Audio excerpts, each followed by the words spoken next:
الحمد لله نحمده شرور أنفسنا ومن سيئات أعمالنا من يهده الله فلا مضل له ومن يضلله فلا هادي له ونشهد أن لا إله إلا الله وحده لا شريك له ونشهد أن سيدنا محمدا عبده ورسوله أرسله بالهدى ودين الحق ليظهره على الدين كله ولو كره المشركون.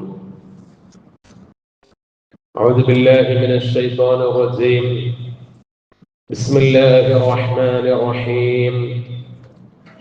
إن الله اشترى من المؤمنين أنفسهم وأموالهم بأن لهم الجنة. صدق الله العظيم. اللهم صل على سيدنا محمد النبي الأمي الحبيب العالي القدر العظيم الجاه وعلى آله وصحبه وسلم. ഏറെ സ്നേഹമുള്ള മുഅ്മിനീങ്ങളെ, സഹോദരങ്ങളെ, സർവശക്തനായ റബ്ബുൽ ഇസ്സത്ത് അവന്റെ അപാരമായ അനുഗ്രഹം കൊണ്ട് അതിശ്രേഷ്ഠമായ റമദാനിന്റെ ഈ വെള്ളിയാഴ്ചയിൽ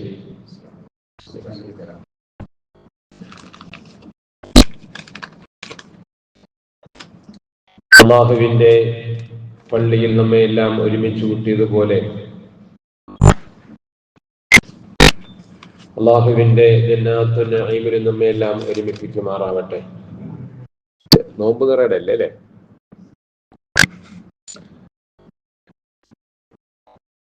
നമ്മിൽ നിന്ന് മരണപ്പെട്ടു പോയ നമ്മുടെ എല്ലാ പ്രിയപ്പെട്ടവരുടെയും ഖബറിടങ്ങളെ അല്ലാഹു സ്വർഗത്തിന്റെ ആരാമമാക്കുമാറാവട്ടെ. ജീവിത വഴികളിൽ എല്ലാവിധ പ്രയാസങ്ങളിൽ നിന്നും വിഷമങ്ങളിൽ നിന്നും അല്ലാഹു നമ്മെ എല്ലാം കാത്തുരക്ഷിക്കുമാറാവട്ടെ. ലോകത്ത് സമാധാനപരമായ അന്തരീക്ഷം മുസ്ലിമീങ്ങൾക്ക് എല്ലാ കാലവിപത്തുകളിൽ നിന്നും എല്ലാ ഭീകരന്മാരുടെ ഭീകരതകളിൽ നിന്നും അല്ലാഹു സുരക്ഷിതത്വം നൽകി അനുഗ്രഹിക്കട്ടെ. ലൈലത്തുൽ ഖദറിനെ പ്രതീക്ഷിക്കേണ്ട പുണ്യരാവുകളാണ് കടന്നു വരുന്നത്. പടച്ചവൻ നമുക്കെല്ലാം 1000 മാസങ്ങളെക്കാൾ ശ്രേഷ്ഠമായ ആ രാവ് പ്രദാനം ചെയ്യട്ടെ. മുഅ്മിനീങ്ങളെ, പരിശുദ്ധ ഇസ്ലാം സർവ ലൗകികമാണ്. മനുഷ്യന്റെ ഭൗതികവും ആത്മീയവുമായ എല്ലാ ജീവിതത്തിൻ്റെയും സമ്പൂർണമായ പദ്ധതിയാണ്. പരിശുദ്ധമായ ഇസ്ലാമിന്റെ 5 അടിസ്ഥാന ശിലകളുണ്ട്. ആ 5 അടിസ്ഥാന ശിലകളും അഥവാ ഇസ്ലാമിന്റെ പഞ്ചസ്തംഭങ്ങളും മനുഷ്യന്റെ ഭൗതികമായ ലോകത്ത് ജീവിക്കുവാൻ ആവശ്യമായ എല്ലാ സുരക്ഷിതത്വവും ഉറപ്പുവരുത്തുന്ന 5 കാര്യങ്ങളാണ്. മനുഷ്യന് ഭൂമിയിൽ ജീവിക്കുവാൻ ആവശ്യമായ എല്ലാ കാര്യങ്ങളും ആ അടിസ്ഥാന ശിലകളിലുണ്ട്. ഇസ്ലാമിന്റെ അടിസ്ഥാന പഞ്ചസ്തംഭങ്ങളിൽ ഒന്നാമത്തത് തൗഹീദാണല്ലോ. തൗഹീദ് എന്ന് പറഞ്ഞാൽ ഏകദൈവ വിശ്വാസം. ഇതാണ് ഇസ്ലാമിന്റെ അടിസ്ഥാനം. ഈ തൗഹീദിലൂടെ മനുഷ്യന്റെ വിശ്വാസപരമായ പരിശുദ്ധിയെ അള്ളാഹു ഉറപ്പുവരുത്തുകയാണ്. അവന്റെ വിശ്വാസത്തിൽ മാലിന്യങ്ങളോ അഴുക്കുകളോ ഒന്നും വരാതെ അവന്റെ വിശ്വാസത്തെ പരിശുദ്ധമാക്കി അവന്റെ ആത്മാവിനെ ശുദ്ധീകരിക്കുന്ന സംവിധാനമാണ് തൗഹീദ്. രണ്ടാമത്തെ നിസ്കാരവും അതുപോലെ നാം അനുഷ്ഠിക്കുന്ന നോമ്പും മനുഷ്യന്റെ ആത്മാവിനെയും മനുഷ്യന്റെ ശരീരത്തെയും ശുദ്ധീകരിക്കുന്ന പ്രക്രിയയാണ്. നിസ്കാരത്തിലൂടെ 5 വഖ്ത് നിസ്കാരത്തിലൂടെ അവന്റെ ശരീരത്തെ ശുദ്ധീകരിക്കുന്നു, ആത്മാവിനെ ശുദ്ധീകരിക്കുന്നു. വർഷത്തിൽ ഒരു മാസത്തിലുള്ള നോമ്പിലൂടെ മനുഷ്യന്റെ ശരീരത്തെ ആരോഗ്യവാനാക്കുന്നു, അവനെ ആത്മീയമായ ശക്തിയുള്ളവനാക്കുന്നു. അതുപോലെ പരിശുദ്ധമായ ഹജ്ജ് അവസാനത്തെ കാര്യം, അത് ലോകാടിസ്ഥാനത്തിലുള്ള മുസ്ലിമീങ്ങളെ ഹൃദയം കൊണ്ട് അടുപ്പിച്ച് ഐക്യപ്പെടുത്തുന്നു. ഇതാണ് പരിശുദ്ധമായ ഇസ്ലാമിന്റെ അടിസ്ഥാന കാര്യങ്ങൾ. പിന്നെയുള്ളത് സക്കാത്താണ്. സക്കാത്ത് എന്തിനു വേണ്ടിയാണ്? മനുഷ്യന്റെ സാമ്പത്തികമായ സുരക്ഷയ്ക്ക് വേണ്ടി. ഈ 5 കാര്യങ്ങൾ ഒരാള് ദുനിയാവിൽ പാലിച്ചുകൊണ്ട് ജീവിച്ചാൽ ഒരു മനുഷ്യന്റെ സുരക്ഷിതത്വമായ നിർഭയമായ ജീവിതം ഇവിടെ ഓക്കെയായി. നമുക്കറിയാം, ലോകത്ത് പ്രധാനമായും 4 സാമ്പത്തിക കാഴ്ചപ്പാടുകളുണ്ട്, സാമ്പത്തിക വ്യവസ്ഥിതികളുണ്ട്. ഒന്ന്, ഏത് മാർഗത്തിലൂടെയും, അത് അനുവദനീയമായ മാർഗത്തിലാകട്ടെ അല്ലാത്ത മാർഗമാകട്ടെ, മറ്റുള്ളവരെ ചതിച്ചായാലും മറ്റുള്ളവരെ വഞ്ചിച്ചായാലും ഏത് നിലയിലും സമ്പത്തിനെ വാരിക്കൂട്ടുക എന്നുള്ള ക്യാപിറ്റലിസം. രണ്ടാമത്തത്, സമ്പത്തെല്ലാം തൊഴിലാളി വർഗത്തിന്റെ കൈകളിൽ കേന്ദ്രീകരിക്കണമെന്ന് വാദിക്കുന്ന സോഷ്യലിസം. മറ്റൊന്ന്, പലിശാധിഷ്ഠിതമായ സാമ്പത്തിക വ്യവസ്ഥ, ദരിദ്രനെ വീണ്ടും ദരിദ്രനാക്കുന്ന, സമ്പന്നനെ വീണ്ടും സമ്പന്നനാക്കുന്ന പലിശാധിഷ്ഠിത വ്യവസ്ഥിതി. യഥാർത്ഥത്തിൽ ഇത് 3 ലോകത്ത് തകർന്നടിഞ്ഞതാണ്. ഒന്നിലും നിലനിൽക്കാൻ കഴിഞ്ഞിട്ടില്ല. ക്യാപിറ്റലിസത്തിനായാലും മനുഷ്യന്റെ ജീവിതത്തെ സന്തുലിതത്തിലാക്കാൻ കഴിയുകയില്ല. സോഷ്യലിസം, അതും സമ്പന്നരുടെ കയ്യിൽ നിശ്ചിത സമ്പത്ത് കഴിഞ്ഞാൽ അവരുടെ സമ്പത്തിനെ നേരെ ഗവൺമെന്റിലേക്ക് അടയ്ക്കുക എന്നൊക്കെ സോഷ്യലിസ്റ്റ് റഷ്യ പറഞ്ഞതുപോലെ അതിനൊന്നും നിലനിൽക്കാൻ കഴിഞ്ഞിട്ടില്ല. പലിശാധിഷ്ഠിതമായ സമ്പദ് വ്യവസ്ഥ ലോകത്ത് ഒരിക്കലും മനുഷ്യനെ നന്നാക്കുകയില്ല, രക്ഷപ്പെടുത്തില്ല. അത് മനുഷ്യന്റെ ജീവിതത്തിന്റെ ഏറ്റവും വലിയ പരാജയമാണെന്ന് ഇന്നും നമ്മൾ പഠിച്ചുകൊണ്ടിരിക്കുകയാണ്. പലിശയിലൂടെ ആരും രക്ഷപ്പെട്ടിട്ടില്ല. എന്നാൽ 4മത്തൊരു സാമ്പത്തിക വ്യവസ്ഥിതിയുണ്ട്. അത് ഇസ്ലാം വിഭാവനം ചെയ്യുന്ന സാമ്പത്തിക വ്യവസ്ഥിതിയാണ്. അതെന്താണ്? ഒരു മനുഷ്യന് അവൻ എത്ര വേണമെങ്കിലും സമ്പാദിക്കാം, അവന് എത്ര വേണമെങ്കിലും അവന് സമ്പാദ്യം കൂട്ടാം. പക്ഷേ ആ സമ്പാദ്യത്തിലും ആ വരുമാനം ഉണ്ടാക്കുന്നതിലും അവൻ ധാർമ്മിക മൂല്യങ്ങളെ കൈവിടാൻ പാടില്ല. അവൻ സമ്പത്തിനെ വലിച്ചു കൂട്ടുമ്പോഴും സമ്പാദ്യം ഉണ്ടാക്കുമ്പോഴും അതിൽ പാവങ്ങൾക്ക്, ദരിദ്രർക്ക് ഒരു നിശ്ചിത വിഹിതമുണ്ട്. വർഷാവർഷം അത് അവകാശപ്പെട്ടത് അവരിലേക്ക് കൊടുക്കുക. എന്നിട്ട് അവൻ എത്ര സമ്പാദ്യം വേണമെങ്കിലും സമ്പാദിച്ചു കൊള്ളട്ടെ. ഇതാണ് ഇസ്ലാമിന്റെ സാമ്പത്തിക വ്യവസ്ഥിതി. ഇതിന് പറയുന്ന പേരാണ് സക്കാത്ത്. ഇസ്ലാമിന്റെ അടിസ്ഥാന കാര്യമാണ് സക്കാത്ത്. കാരണം നമ്മൾ ഇസ്ലാമിന്റെ അടിസ്ഥാന കാര്യമായി സാധാരണ ആളുകൾ കാണുന്നത് നിസ്കാരമാണ്. ഒരാള് പള്ളിയിൽ വരുന്ന ആളാണ്, നിസ്കാരമുള്ള ഒരാളാണെങ്കിൽ നമ്മൾ എന്ത് പറയും? അവൻ നല്ല ഇസ്ലാമിയത്തുള്ള ആളാണെന്ന് പറയും. അതല്ല, ഒരാൾ ഇസ്ലാമിയത്തുള്ള ഒരാളെന്ന് പറയണമെങ്കിൽ അവൻ നിസ്കാരം നിലനിർത്തുന്നതിനോടൊപ്പം അവന്റെ സമ്പത്തിന്റെ സക്കാത്തും കൃത്യമായി കൊടുത്തു വിടണം. നമുക്കറിയാം, പരിശുദ്ധമായ റമളാൻ മാസം കടന്നു വരുമ്പോൾ നോമ്പെടുക്കുന്നവർ ഓരോരോ സംശയങ്ങൾ ചോദിക്കാറുണ്ട്. ഉസ്താദേ, കണ്ണിൽ മരുന്നൊഴിച്ചാൽ നോമ്പ് മുറിയോ? എന്തിനാണ് ചോദിക്കുന്നത്? അവന്റെ നോമ്പ് നഷ്ടപ്പെട്ടു പോകാതിരിക്കാനാണ്. ഇഞ്ചക്ഷൻ എടുത്താൽ നോമ്പ് മുറിയോ? എന്തിനാണ് ചോദിക്കുന്നത്? അങ്ങനെ എടുത്തിട്ട് നോമ്പ് നഷ്ടപ്പെട്ടു പോകാതിരിക്കാനാണ്. നോമ്പ് ബാത്തിലാകുന്ന കാര്യങ്ങളെ കുറിച്ച് നമ്മൾ എപ്പോഴും അന്വേഷിച്ചു കൊണ്ടിരിക്കും, സൂക്ഷ്മത പാലിച്ചുകൊണ്ടിരിക്കും. നോമ്പ് മുറിയുന്ന കാര്യങ്ങളെ തൊട്ട് എപ്പോഴും നമ്മൾ മാറി നിൽക്കും. കാരണം എന്തുകൊണ്ട്? നോമ്പിന്റെ പ്രതിഫലം നഷ്ടപ്പെട്ടു പോകാതിരിക്കാൻ, നോമ്പ് സഹീഹാകാൻ. അതുപോലെ നിസ്കാരത്തിൽ ഓതേണ്ടതൊക്കെ നമ്മൾ ഓതും, നിസ്കാരത്തിൽ പാലിക്കേണ്ടതൊക്കെ പാലിക്കും. സംശയമുണ്ടെങ്കിലൊക്കെ നമ്മൾ ചോദിക്കറിയും. എന്തുകൊണ്ട്? നിസ്കാരം ശരിയാവാൻ. എന്നാൽ ഇതേ നിയമം തന്നെയാണ് സക്കാത്ത് എന്ന് പറയുന്ന ഇസ്ലാമിലെ 3മത്തെ കാര്യത്തിനുമുള്ളത്. എന്നാൽ എത്ര പേര് സക്കാത്തിന്റെ നിയമം എങ്ങനെയാണ്, സക്കാത്ത് സഹിയാകുന്ന രീതി എങ്ങനെയാണ്, എന്തിലൊക്കെയാണ് സക്കാത്ത് കൊടുക്കേണ്ടത്, എങ്ങനെയൊക്കെ വന്നാൽ സക്കാത്ത് നഷ്ടപ്പെട്ടു പോകും എന്നൊന്നും കൂടുതൽ ആരും ചോദിക്കാറില്ല. ശരിയല്ലേ? എന്ന് പറഞ്ഞാൽ കൃത്യമായി ഹജ്ജ് ചെയ്യുന്നവർ പോലും, കൃത്യമായി ജീവിതത്തിൽ 1 അതിലധികമോ പ്രാവശ്യം ഹജ്ജ് ചെയ്യുന്നവർ പോലും അവരുടെ സക്കാത്തിന്റെ വിഹിതം കൃത്യമായി കൊടുത്തു വീടാൻ അവരെ കൊണ്ട് കഴിയുന്നില്ല. എവിടെയാണ് ഇതിൽ അബദ്ധം പറ്റിപ്പോയത് എന്ന് മുസ്ലിമീങ്ങൾ മൊത്തത്തിൽ ചിന്തിക്കേണ്ട കാര്യമാണ്. കാരണം ഹജ്ജ് എല്ലാവർക്കും നിർബന്ധമില്ല. അവന് സമ്പത്തുണ്ടെങ്കിലും ആരോഗ്യമില്ലെങ്കിലും അവന് നിർബന്ധമില്ല. വഴി സൗകര്യമെങ്കിലും നിർബന്ധമില്ല. നോമ്പ് എല്ലാവർക്കും നിർബന്ധമില്ല. ആരോഗ്യമില്ലാത്തവർ നോമ്പെടുക്കണ്ട. പക്ഷെ സക്കാത്ത് അവൻ ആരോഗ്യമില്ലെങ്കിലും സമ്പത്തുണ്ടെങ്കിൽ, സമ്പത്ത് എന്ന് പറഞ്ഞാൽ നാട്ടിൽ അറിയപ്പെട്ട 5-6 സമ്പന്നർക്ക് മാത്രമല്ല സക്കാത്ത് നിർബന്ധം. അങ്ങനെയും ഈ സമുദായം തെറ്റിദ്ധരിച്ചിട്ടുണ്ട്. വലിയ സമ്പന്നരായി അറിയപ്പെടുന്ന, വലിയ ബിസിനസ് ഉള്ള, വലിയ കമ്പനികൾ നടത്തുന്ന ആളുകൾക്കാണ് സക്കാത്ത് നിർബന്ധം. അതല്ല, നമ്മൾ പറഞ്ഞതുപോലെ നിസ്കാരത്തിന് 14 ഫർളുകളും 5 ഷർത്തുകളും ഉള്ളതുപോലെ നോമ്പെടുക്കുന്നതിന് ഫർളുള്ളതുപോലെ ഈ ഹജ്ജ് ചെയ്യുന്നതിന് ഷർത്തുകളും ഫർളുകളും ഉള്ളതുപോലെ സക്കാത്തിനുമുണ്ട്. ഫർളുകളുണ്ട്, ഷർത്തുകളുണ്ട്, സുന്നത്തുകളുണ്ട്. അതെല്ലാം നിർവഹിച്ചുകൊണ്ട് സക്കാത്ത് കൊടുക്കുന്ന ഒരാളാണ് പരിശുദ്ധ ഇസ്ലാമിൽ മുസ്ലിമായി പരിഗണിക്കുക.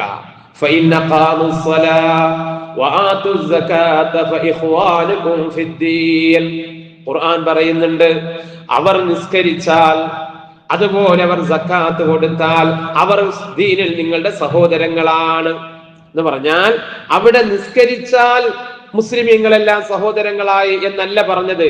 ആ നിസ്കാരത്തിനോട് അല്ലാഹ് ഏതിനെ ചേർത്ത് പറഞ്ഞു? സക്കാത്തിനെ കൊടുത്തു വീട്ടിയാൽ അപ്പോൾ നിങ്ങൾ സഹോദരന്മാരാണ്. അഥവാ നിസ്കാരം മാത്രമുള്ളവനെ ഇസ്ലാമിക സൊസൈറ്റിയിൽ പെട്ടവനായിട്ട് ഖുർആൻ കാണുന്നില്ല. പിന്നെ നിസ്കാരത്തിനോടൊപ്പം സക്കാത്തും കൃത്യമായി കൊടുത്തു വീടുന്നവന് മാത്രമാണ് പരിശുദ്ധ ഇസ്ലാമിന്റെ ആനുകൂല്യങ്ങൾ ബാധകമാകുന്നത്. അവനെയാണ് ഇസ്ലാമിക സൊസൈറ്റിയിൽ പെട്ടവനായിട്ട് കൂട്ടുക. അവനാണ് അതിന്റെ അംഗമായിട്ടുള്ളത്. അല്ലെങ്കിൽ അവൻ ഇസ്ലാമിൽ നിന്ന് പുറത്താണ്. അള്ളാഹു മനസ്സിലാക്കാൻ തൗഫീഖ് നൽകട്ടെ. പ്രാർത്ഥന മാത്രമല്ല മനുഷ്യനിൽ നിന്ന് അള്ളാഹു ആഗ്രഹിക്കുന്നത്. ഒരുപാട് നിസ്കരിക്കുന്നുണ്ട്, ഒരുപാട് ഖുർആൻ ഓതുന്നുണ്ട്, ഒരുപാട് ഇബാദത്തുകളൊക്കെ ചെയ്യുന്നുണ്ട്. അതൊക്കെ നല്ലത് തന്നെ. പക്ഷേ അതിനോടൊപ്പം ഇന്നല്ലാഹ അശ്തറാ മിനൽ മുഅ്മിനീന അൻഫുസഹും വ അംവാലഹും ബിഅന്ന ലഹുമുൽ ജന്ന. ദുആ ചെയ്തിരുന്നാ മാത്രം പോരാ, ബാക്കിയൊക്കെ ഓക്കെയാണ്. അവനെപ്പോഴും ദുആ ഉണ്ട്, അവനെപ്പോഴും പ്രാർത്ഥന, നിസ്കാരം, കാര്യങ്ങൾ പോരാ. നിന്റെ ശരീരം കൊണ്ട് അള്ളാഹുവിന് വേണ്ടി ചെയ്യേണ്ടതുണ്ട്, നിന്റെ സമ്പത്ത് കൊണ്ട് അള്ളാഹുവിന് ചെയ്യേണ്ടതുണ്ട്. അതിന് പകരമാണ് സ്വർഗം. പ്രാർത്ഥനയ്ക്ക് പകരമല്ല സ്വർഗം. ഇന്നല്ലാഹ അശ്തറാ മിനൽ മുഅ്മിനീന അൻഫുസഹും വ അംവാലഹും. അള്ളാഹ് വാങ്ങിയിരിക്കുകയാണ് വിശ്വാസികളുടെ ശരീരത്തെയും അവരുടെ സമ്പത്തിനെയും അള്ളാഹ് വാങ്ങിയിരിക്കുകയാണ്. അല്ലാഹു തആല ദാനധർമ്മത്തെ പറയുന്നത് അള്ളാഹുവിന് കടം കൊടുക്കുന്നതായിട്ടാണ്. അള്ളാഹുവിന് കടം കൊടുക്കുക. അള്ളാഹുവിന് എന്തിന് കടത്തിന്റെ ആവശ്യം? മനുഷ്യന്റെ കടത്തിന്റെ ആവശ്യം അള്ളാഹുവിനുണ്ടോ? ഇല്ല.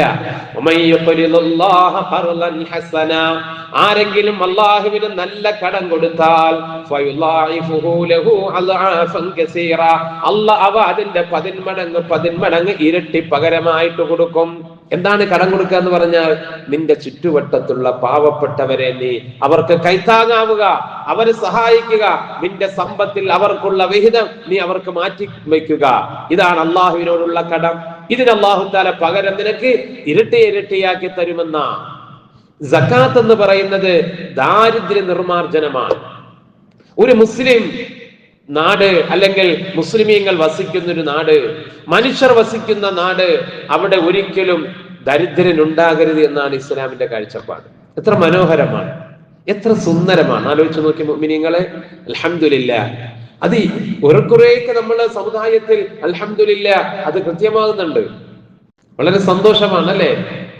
സക്കാത്ത് എന്ന് പറയുന്ന ഒരു സാമ്പത്തിക വ്യവസ്ഥിതി കൊണ്ടുവന്നതിന്റെ പേരിൽ ലോകത്ത് ഏറ്റവും കൂടുതൽ ഇസ്ലാമിനെ പ്രശംസിക്കുന്നത് ഈ സക്കാത്തിന്റെ പേരിലാണ്. പക്ഷെ അത് നമ്മളൊക്കെ കൃത്യമായി വീടിക്കഴിഞ്ഞാൽ പിന്നെ നമ്മളെ പള്ളിയുടെ പരിസരത്തൊന്നും ഒരു പാവപ്പെട്ടവനും കത്തുമായി വന്ന് നിൽക്കേണ്ട ആവശ്യമില്ല. എത്രയോ മഹല്ലകളിൽ നിന്ന് പാവപ്പെട്ടവർക്ക് വേണ്ടി, രോഗികൾക്ക് വേണ്ടി ഇവർ കത്തെഴുതി കൊടുക്കുന്നുണ്ട്.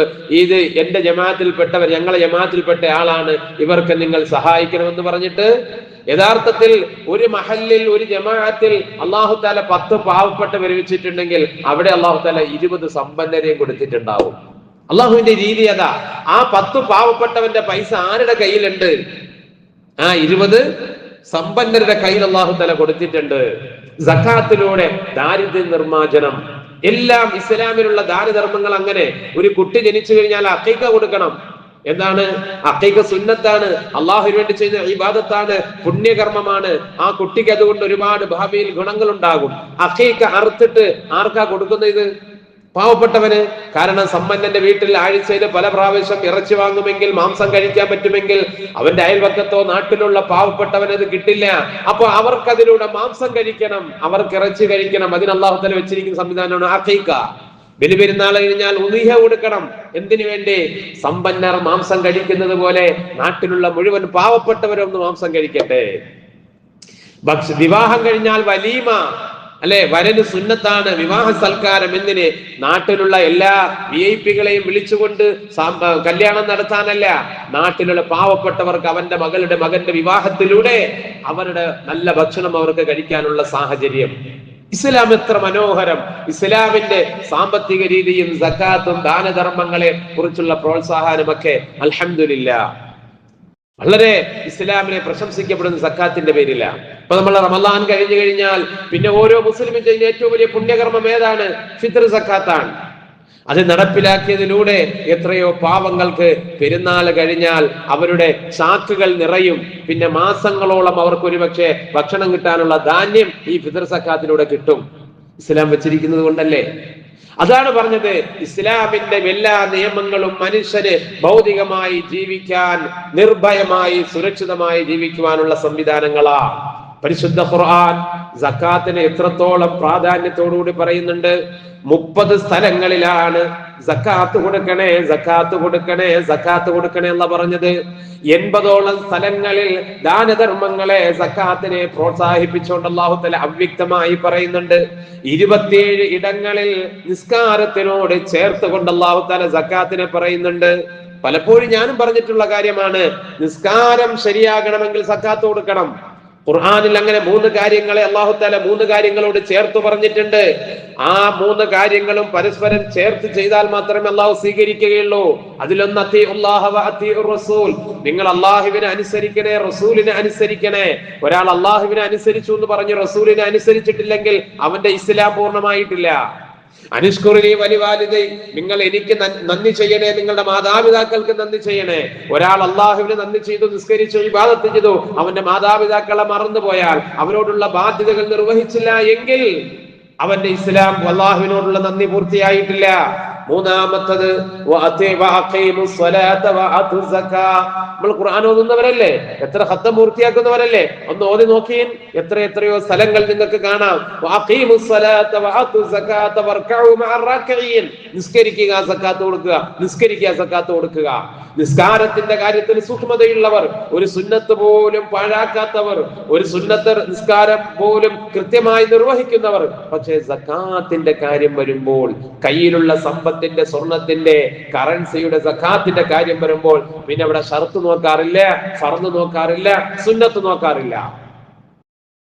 നമ്മുടെ വർത്തമാന കാലത്ത് മുസ്ലിമീങ്ങൾക്ക് സംഭവിച്ചിരിക്കുന്ന വലിയൊരു അപജയമാണ് സക്കാത്തിന്റെ കാര്യത്തിലുള്ള അശ്രദ്ധ, അതിലുള്ള അലസത. അതുകൊണ്ട് എന്ത് സംഭവിക്കുന്നു? മുസ്ലിം സമൂഹത്തിന് അള്ളാഹുവിന്റെ പരീക്ഷണങ്ങൾ വ്യാപകമായി ഉണ്ടാകും. അല്ലാഹു തആല ക്ഷാമം കൊണ്ട്, അല്ലാഹു തആല വിപത്തുകൾ കൊണ്ട് പരീക്ഷിക്കും ഒരു സമൂഹത്തെ. ആരെ? സക്കാത്ത് നിർവഹിക്കാത്തൊരു സമൂഹത്തിനെ. സമ്പത്ത് കയ്യിലുണ്ടാകും, എല്ലാ സൗകര്യങ്ങളും ഉണ്ടാകും, പക്ഷെ ജീവിതത്തിൽ സമാധാനം ഉണ്ടാവില്ല, ജീവിതത്തിൽ സന്തോഷം ഉണ്ടാവില്ല. എന്നതിന്റെ അടിസ്ഥാന കാരണം എന്താ? അല്ലാഹ് അവന് നിർബന്ധമാക്കിയ സക്കാത്ത് അവൻ കൊടുത്തു വിടാത്തതാണ്. ഇതിന്റെ ഉടമസ്ഥൻ അല്ലാഹുവാണ്. നമുക്ക് എത്രയും പൈസ നമുക്ക് കയ്യിൽ കിട്ടും, അത് സമ്പാദ്യത്തിലൂടെ, തൊഴിലിലൂടെ, ബിസിനസ്സിലൂടെ. പക്ഷെ നമ്മൾ ഒരു കാര്യം മനസ്സിലാക്കണം, ഇസ്ലാമിന്റെ കാഴ്ചപ്പാടിൽ സമ്പത്തിന്റെ ഉടമസ്ഥൻ അല്ലാഹുവാണ്, സമ്പത്തിന്റെ മാലിക് അല്ലാഹുവാണ്. വലില്ലാഹി മുൽക്കുസ് സമാവാതി വൽ അർദ്, ആകാശഭൂമികളുടെ മുഴുവൻ അധികാരവും അല്ലാഹുവിനാണ്. ആകാശഭൂമികളുടെ സർവ്വ വസ്തുക്കളുടെയും അധികാരവും ഉടമസ്ഥാവകാശവും അല്ലാഹുവിനാണ്. അപ്പൊ പിന്നെ എന്റെ കയ്യിലുള്ള പൈസയുടെ ഉടമ ഞാനല്ലേ? അല്ല, പിന്നെ ഞാൻ ആരാണ്? അതിന്റെ ഒരു മാനേജർ മാത്രമാണ്. അതിന്റെ ക്രയവിക്രയങ്ങൾ ചെയ്യാൻ, ആ സമ്പത്തുകൾ കൊണ്ട് എനിക്ക് ഉപയോഗിക്കാൻ മാത്രം എനിക്ക് അവകാശമുണ്ട്. കമ്പനിയുടെ ഓണർ അല്ലാഹുവാൻ. മാനേജർക്ക് ആ കമ്പനിയുടെ നന്മയ്ക്ക് വേണ്ടി അതുകൊണ്ട് എന്ത് വേണമെങ്കിലും ചെയ്യാം, പക്ഷെ അതിന്റെ ഉടമസ്ഥൻ അല്ലാഹുവാണ്, അതിന്റെ ഓണറാണ്. അല്ലാഹു മനസ്സിലാക്കാൻ തൗഫീഖ് നൽകട്ടെ. അല്ലാഹുവിന്റെ ഹബീബ് മുഹമ്മദ് റസൂലുള്ളാഹി സ്വല്ലല്ലാഹു അലൈഹി വസല്ലം പറയുന്നുണ്ട്, മനുഷ്യൻ ഇങ്ങനെ പറയും, എന്റെ സമ്പത്ത്, എന്റെ സമ്പത്ത്. എപ്പോഴും ഇങ്ങനെ ചിന്ത.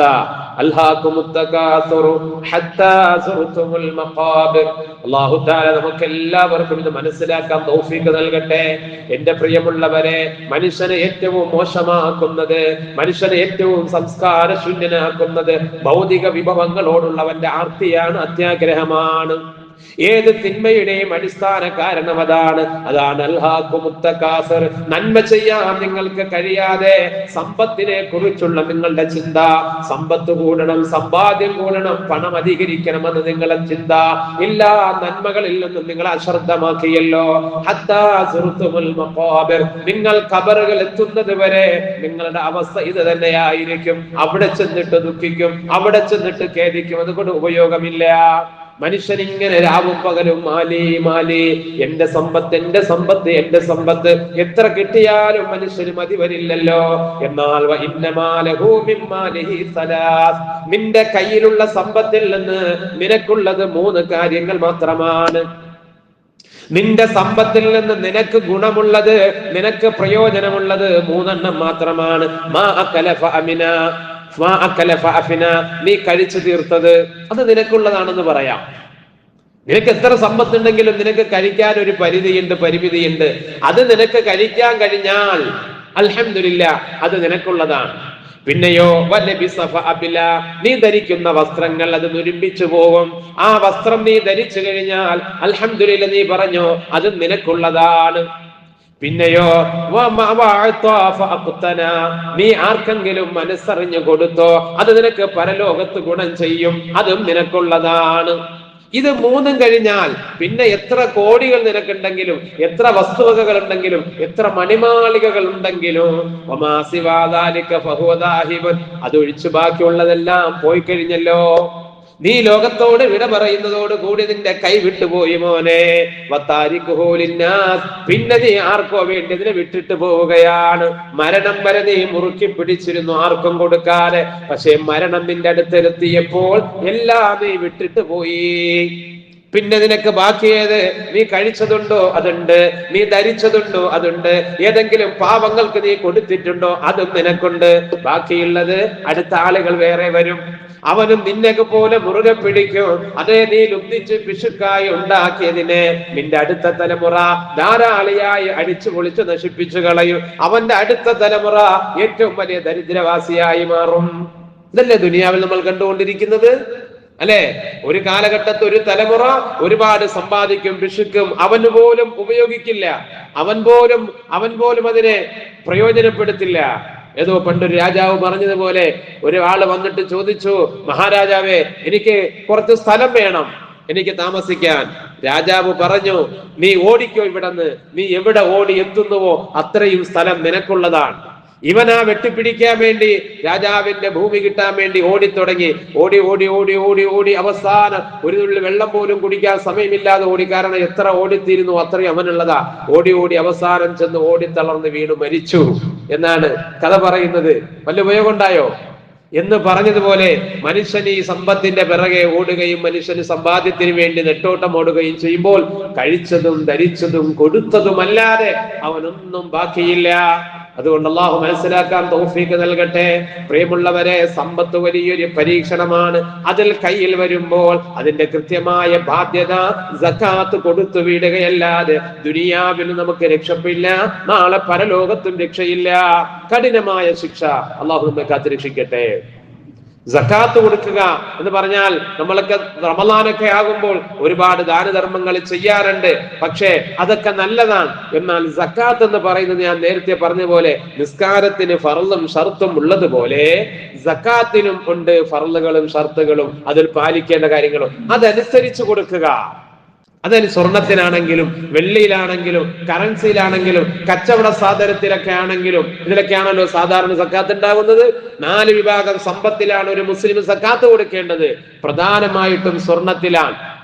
ഒരാളിന്റെ കയ്യിൽ 85 ഗ്രാം സ്വർണം ഒരാളിന്റെ കയ്യിലുണ്ട് എന്ന് പറഞ്ഞാൽ അവർ സ്വർണമായിട്ട് ആഭരണമായിട്ട് ഉപയോഗിക്കാതെ എവിടെയെങ്കിലും സൂക്ഷിച്ചു വെച്ചിട്ടുണ്ട്, അതിനവർ ഉപയോഗിക്കുന്നില്ല. അങ്ങനെയുള്ള അവന്റെ കയ്യിലുള്ള സ്വർണം 8.5 പവൻ നമുക്ക് പറയാം. 85 ഗ്രാം ഉണ്ടെങ്കിൽ അതിന്റെ 2.5% അഥവാ അതിന്റെ 2.5% സ്വർണം ഓരോ വർഷവും പൂർത്തിയാകുമ്പോൾ സക്കാത്തായി കൊടുക്കൽ നിർബന്ധമാണ്. അതാണ് ഞാൻ ആദ്യം പറഞ്ഞ സക്കാത്ത് ബാധിക്കുന്നത് നാട്ടിലെ അല്ലെങ്കിൽ സംസ്ഥാനത്തെ വലിയ വലിയ കോടീശ്വരന്മാരെ, വലിയ സമ്പന്നരെ മാത്രമല്ല. ഇത് സ്വർണമില്ലാത്ത, സ്വർണം സേവിങ് ആയിട്ടില്ലാത്ത ആളുകൾ എത്ര പേരുണ്ട്? പ്രത്യേകിച്ച് സ്വർണത്തിന് വലിയ വില കൂടിക്കൊണ്ടിരിക്കുമ്പോൾ എല്ലാവർക്കും താല്പര്യം സ്വർണത്തിൽ അവർക്ക് ഇൻവെസ്റ്റ് ചെയ്യാനാണ്. അപ്പോൾ നമ്മൾ ലോക്കറിലാകട്ടെ പണയത്തിലാകട്ടെ എവിടെയെങ്കിലും ഇൻവെസ്റ്റ് ചെയ്തിരിക്കട്ടെ, സ്വർണം 85 ഗ്രാമോ അതിൽ കൂടുതലോ ഒരാളിന്റെ കൈവശം അവന്റെ ഉടമസ്ഥതയിൽ ഉണ്ടെങ്കിൽ അതിന്റെ 2.5% ഓരോ വർഷവും പൂർത്തിയാകുമ്പോൾ പാവപ്പെട്ടവനാണ്. അത് ആ സമ്പത്തിന്റെ മാലിന്യമാണ്. അത് ഓരോ വർഷവും കഴുകി വൃത്തിയാക്കൽ മുസ്ലിമിന്റെ ബാധ്യതയാണ്. സക്കാത്ത് ബാധ്യതയാകുന്ന സമ്പത്തിൽ ഒന്ന് സ്വർണമാണ്. സ്വർണത്തിന്റെ കാര്യം നമ്മൾ പറഞ്ഞു, അതിൽ കൊടുക്കേണ്ട വിഹിതവും പറഞ്ഞു. പിന്നെയുള്ളത് വെള്ളിയാണ്. ഒരാളിന്റെ കൈവശം ഒരു വർഷം 595 ഗ്രാം വെള്ളി ഉണ്ടെങ്കിൽ അതിന്റെയും 2.5% സക്കാത്ത് കൊടുക്കൽ നിർബന്ധമാണ്.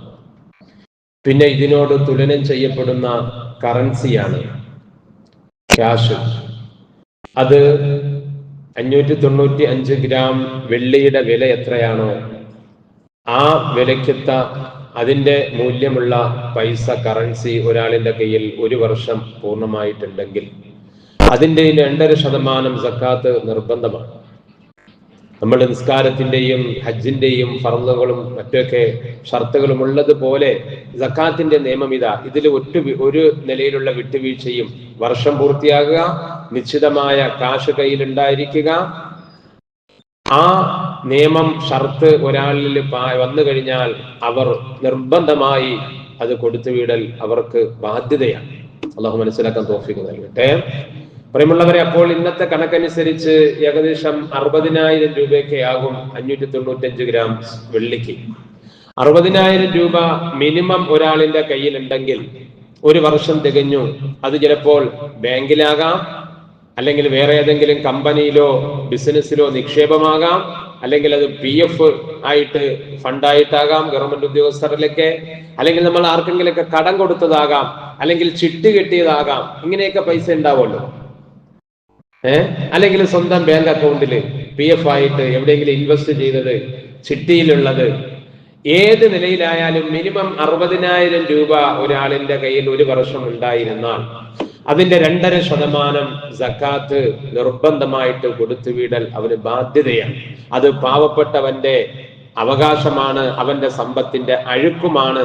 ആ സമ്പത്ത് പിന്നെ വൃത്തിയാകണമെങ്കിൽ നമ്മളെ വസ്ത്രം ഇടയ്ക്കിടയ്ക്ക് കഴുകി വൃത്തിയാക്കുന്ന പോലെ, നമ്മളെ വാഹനം വൃത്തിയാക്കുന്ന പോലെ നമ്മുടെ സമ്പത്ത് വൃത്തിയാക്കണമെങ്കിൽ ഈ 2.5% അതിൽ നിന്ന് മാറിയേ തീരൂ. അപ്പൊ ഒരാളിന്റെ കയ്യിൽ ഒരു വർഷത്തിൽ 1 ലക്ഷം രൂപയാണ് കയ്യിലുള്ളതെങ്കിൽ എത്രയോ ആളുകൾ ഉണ്ടാകും നമ്മുടെ സമുദായത്തിലെ. എങ്ങനെ ഒരു 10-75% ആളുകളിൽ എങ്ങനെ ഉണ്ടാകാം? അവരെവിടെയെങ്കിലൊക്കെ സൂക്ഷിച്ചിരിക്കുന്ന അവരുടെ ജീവിതത്തിന് വേണ്ടി, ആവശ്യത്തിന് വേണ്ടി അവർ സേവ് ചെയ്തിട്ടുള്ളത്. 1 ലക്ഷം രൂപ ഉണ്ടെങ്കിൽ അവൻ ഒരു വർഷം പൂർത്തിയാകുമ്പോൾ, അതിന് റമദാൻ ആകണമെന്നൊന്നുമില്ല. റമദാന് നമുക്ക് ആളുകളെയൊക്കെ കൂടുതൽ കിട്ടുമ്പോൾ, കൂടുതൽ ജീവിതത്തിൽ സൂക്ഷ്മത പാലിക്കുമ്പോൾ, തഖ്വ ആഗ്രഹിക്കുമ്പോൾ ഈ സക്കാത്തിന്റെ വിഷയം നമ്മൾ ആളുകളിലേക്ക് പറയുന്നു എന്ന് മാത്രം. അല്ലാതെ സക്കാത്ത് കൊടുക്കേണ്ടത് റമദാനിൽ എന്നുള്ള നിബന്ധനയൊന്നും ഇല്ല. അങ്ങനെ ആളുകൾ തെറ്റിദ്ധരിച്ചവരുണ്ട്. കുറച്ച് പൈസ ഉള്ളതിൽ നിന്ന് എടുത്തിട്ട് ഇങ്ങനെ 100 200 ഒക്കെ അങ്ങനെ കൊടുത്ത് ഞാൻ സക്കാത്താണെന്ന്. അതിന് സക്കാത്ത് എന്ന് പറയില്ല. സക്കാത്ത് ആകണമെങ്കിൽ അതിന്റെ നിബന്ധനകൾ പാലിച്ചുകൊണ്ട് തന്നെ ചെയ്യണം. ഒരാൾ ഒന്നു കൊടുക്കാതെ വന്നിട്ട് 2 സുജൂദ് ചെയ്തു, സുജൂദ് എന്ന് പറയോ? നിസ്കാരം എന്ന് പറയോ? കാരണം എന്താ? ഒന്നും എടുത്തിട്ടില്ല, അതിന്റെ ഷർത്ത് പാലിച്ചിട്ടില്ല. ഇതുപോലെ സക്കാത്തും അങ്ങനെയാണ്. സക്കാത്തിന് ഫർളുണ്ട്, ഷർത്തുണ്ട്. അത് പാലിക്കാതെ തോന്നിയതുപോലെ ചെയ്താൽ അവന്റെ സമ്പത്തിന്റെ സക്കാത്ത് അല്ലാഹു തആല അതിലൂടെ അവനെ ഒഴിവാക്കുകയില്ല. അപ്പോൾ 1 ലക്ഷം രൂപ ഉള്ള ഒരാള് അവൻ വർഷം പൂർത്തിയാകുമ്പോൾ എപ്പോഴാകട്ടെ അവനതിന് കണക്കുണ്ടാവുമല്ലോ. 2500 രൂപ. 5 ലക്ഷം രൂപ ഒരാളിന് സേവിംഗ് ഉണ്ട്. അവനെ പറഞ്ഞതുപോലെ ബാങ്കിലാകട്ടെ, PF ആകട്ടെ, നിക്ഷേപമാകട്ടെ, ഏതൊരു ആർക്കെങ്കിലും കടം കൊടുത്തതാകട്ടെ, കാരണം കടം അവന് തിരിച്ചു കിട്ടേണ്ടതാണല്ലോ. അങ്ങനെയുള്ളത് അവൻ 5 ലക്ഷം രൂപ, 12,500 രൂപ. 10 ലക്ഷമുള്ള ഒരാള് ഒരു വർഷം പൂർത്തിയാകുമ്പോൾ 25,000 രൂപ. പാവപ്പെട്ടവന്, അതിന് അർഹരായ ആളുകൾ, ഇന്നമ സ്വദഖാതു ലിൽ ഫുഖറാഇ വൽ മസാകിൻ എന്ന് ഖുർആൻ പറഞ്ഞ 8 വിഭാഗം ആളുകൾ അവർക്ക് തന്നെ കൊടുക്കണം. അതാ പറഞ്ഞത്. സക്കാത്തിന് നമുക്ക് മറ്റുള്ള ഇബാദത്തുകൾക്ക് നിബന്ധനകൾ ഉള്ളതുപോലെ സക്കാത്തിന് നിബന്ധനയുണ്ട്. നമുക്ക് ഇഷ്ടപ്പെട്ടവർക്കോ അല്ലെങ്കിൽ നമുക്ക് പേര് കിട്ടാൻ വേണ്ടിയോ ആർക്കെങ്കിലും കൊടുത്താൽ പോരാ. ഈ 8 വിഭാഗത്തിൽപ്പെട്ടവർ നമ്മളെ നാട്ടിൽ ആരൊക്കെയുണ്ടോ അവർക്ക് തന്നെ നമ്മൾ അവരെ കണ്ടെത്തി കൊടുക്കണം. നമ്മളെ വീട്ടിലേക്ക് വന്നത് കൊണ്ട് കൊടുത്തു എന്ന് പറഞ്ഞിട്ട് സക്കാത്തിന് അർഹരല്ല എങ്കിൽ നമ്മൾ സക്കാത്ത് വീടൂല. അതിന് അർഹരായ ആളുകൾ നമ്മളെ നാട്ടിലുണ്ടാവും. നമ്മൾ അന്വേഷിച്ച് കണ്ടെത്തണം. അത് സക്കാത്ത് കൊടുക്കുന്ന ആളിന്റെ ബാധ്യതയാണ്. അവന് സമയമില്ല എങ്കിൽ അവന് വിശ്വാസമുള്ള ആളുകളെ, വ്യക്തികൾ അവർ ഏൽപ്പിക്കണം. അതിനെ അവർ കണ്ടെത്തിയിട്ട് അവർ കൊടുക്കട്ടെ. അവന് വിശ്വാസം ഉള്ള ആളെ അവരെ ഏൽപ്പിക്കണം. ഇത് ബാധ്യതയാണ്. ഇതില്ല എങ്കിൽ സക്കാത്ത് കൊടുക്കാത്തതിന്റെ പേരിൽ ദുനിയാവിലും ആഖിറത്തിലും അല്ലാഹു തആല നൽകിയിട്ടുള്ള താക്കീതുകൾ, മുന്നറിയിപ്പുകൾ, ഇതൊക്കെ അവർ അനുഭവിക്കേണ്ടി വരും. അല്ലാഹു കാത്തിരക്ഷിക്കുമാറാകട്ടെ. അതാണ് കറൻസിയിലുള്ള സക്കാത്ത്. അത് കൃത്യമായി നമ്മൾ വീഴണം. അല്ലാഹു തആല നമുക്ക് തൗഫീഖ് നൽകട്ടെ. പിന്നെയുള്ളത് കച്ചവട സാധനത്തിലുള്ള സക്കാത്താണ്. കച്ചവട സാധനം എന്ന് പറയുമ്പോൾ ഒരാൾ കച്ചവടത്തിന് വേണ്ടി ഉപയോഗിക്കുന്ന ഏതുമാകട്ടെ, സൂപ്പർ മാർക്കറ്റുകളാകട്ടെ, ടെക്സ്റ്റൈൽസ് ആകട്ടെ, ജുവലറി ആകട്ടെ, അതുപോലെ തന്നെ ചെറുകിട വ്യാപാരങ്ങളാകട്ടെ, നമ്മൾ ഈ പറഞ്ഞ 60,000 രൂപയ്ക്ക് മുകളിൽ ആസ്തിയുള്ള ഒരു കച്ചവടമാണെങ്കിൽ അവന്റെ കച്ചവടത്തിന് ഉപയോഗിക്കുന്ന സമ്പത്തിന് 60,000 രൂപയേക്കാൾ മൂല്യമുണ്ടെങ്കിൽ ഓരോ വർഷം പൂർത്തിയാകുമ്പോഴും അവൻ കണക്ക് കൂട്ടണം. ഇപ്പോൾ അവന്റെ സ്ഥാപനത്തിൽ, കച്ചവട സ്ഥാപനത്തിൽ എത്ര സാധനമുണ്ട്, അതിന്റെ വില, അവൻ എത്ര രൂപ പുറത്തുനിന്ന് കിട്ടാനുണ്ട്, അത് അവന്റെ കയ്യിൽ ഇപ്പോൾ എത്ര രൂപ ക്യാഷ് ആയിട്ടുണ്ട്. ഇത് മൂന്നും കൂടി കൂട്ടിയിട്ട് അതിന്റെ 2.5% സക്കാത്ത് കൊടുക്കൽ നിർബന്ധമാണ്. ചിലർ തെറ്റിദ്ധരിച്ചിട്ടുണ്ടാവും, ഇവിടെ നിന്നറിയില്ല, ലാഭത്തിന്റെ 2.5% കൊടുക്കേണ്ടെന്ന് പറയാറുണ്ട്. ഇത് തെറ്റാണ്. ലാഭത്തിന്റെ 2.5% അല്ല, ലാഭത്തിന്റെ 2.5% അല്ല കൊടുക്കേണ്ടത്. ഇത് സംഘടന പറഞ്ഞാലും, സന്നദ്ധ സംഘടന പറഞ്ഞാലും, വ്യക്തികൾ പറഞ്ഞാൽ തെറ്റാണ്. മൊത്ത കച്ചവടത്തിന്റെ ഈ മൂന്നും കൂട്ടണം. അവന്റെ കയ്യിലുള്ള, അവന്റെ കച്ചവട സ്ഥാപനത്തിലുള്ള സ്റ്റോക്ക് എത്രയാണ്, കടമായിട്ട് പോയിട്ടുള്ളത്, കാശ് കിട്ടാനുള്ളത് എത്രയാണ്, അവരുടെ കയ്യിൽ ഇപ്പോൾ ക്യാഷായിട്ട്, സാധനം വാങ്ങാതെ ക്യാഷായിട്ട് എത്രയാണ്, ഇത് മൂന്നും കൂടി കൂട്ടിയിട്ട് അതിന്റെ 2.5% ഓരോ വർഷവും സക്കാത്ത് കൊടുക്കൽ അവർക്ക് ബാധ്യതയാണ്. അത് കൊടുത്തില്ലെങ്കിൽ, സക്കാത്ത് കൊടുക്കാത്തതിന്റെ പേരിൽ ഖുർആൻ പറഞ്ഞ, ഹബീബായ റസൂലുള്ളാഹി സ്വല്ലല്ലാഹു അലൈഹി വസല്ലം പറഞ്ഞ ശിക്ഷകൾ, ദുനിയാവിലുള്ള ശിക്ഷകളുണ്ട്, പരലോകത്തുള്ള ശിക്ഷകളുണ്ട്. അതെല്ലാം ഏറ്റുവാങ്ങേണ്ടി വരും. അല്ലാഹു തആല കാത്തിരക്ഷിക്കുമാറാകട്ടെ. അതൊക്കെ ജീവിതത്തിൽ പകർത്തേണ്ട ഇസ്ലാമിന്റെ പഞ്ചശിലകളിൽ പ്രധാനപ്പെട്ട സക്കാത്ത് ഓരോ മുസ്ലിമും അത് കൃത്യമായി നിർവഹിക്കണം. അല്ലാഹു തആല അതിനുള്ള ഹിദായത്തും തൗഫീഖും നമുക്ക് നൽകി അനുഗ്രഹിക്കുമാറാകട്ടെ.